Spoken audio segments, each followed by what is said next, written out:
GK Odisha रे आपननकु स्वागत। चित्र मंगलवार ओषा काहींकी ओ किपरि पालन करा जाए आज आसंतु जानिबा ताहार विशेषत्व। जीके ओडिशा में आपका स्वागत है। कृपया लाइक और सब्सक्राइब करें। चैत्र मासर प्रत्येक मंगलवार रे हेउथिबा ओषा को चैती मंगलवार ओषा कहा जाए। एही मासर प्रत्येक मंगलवार रे माँ मंगला को स्मरण और मूर्ति स्थापन करी पूजा करा जाए।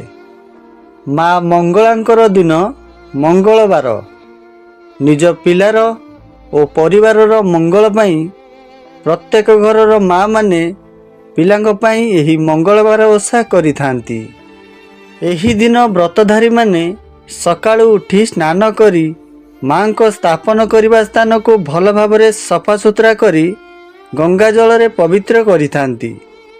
केही केही एही ओषा को मध्य घरे करिथांती।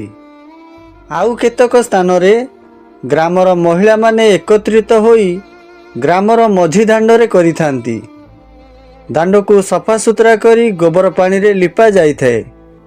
गात खोली सबुआडे मुरुजरे अंका जाइथाए।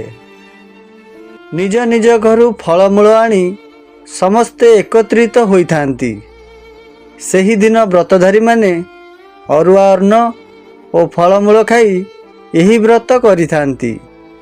समस्त व्रतधारी माने निज निज घरु गुआ आनी माँ को पाखरे स्थापना करिथांती। पूजा स्थान रे गात खोली सेतिरे फूल चंदन क्षीर और गुआ देई माँ को पूजार्चना करा जाए।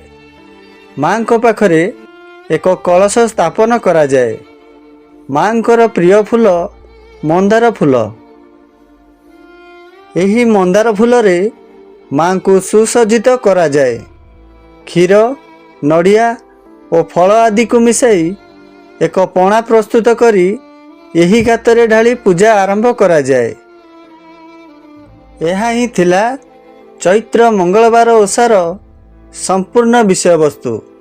आपण को यह वीडियो केमिति लागिला कमेंट करी आपनक मतामत निश्चय जणाइबे। रहुछि देखा हेबो परवर्ती वीडियो रे। जय मां मंगला।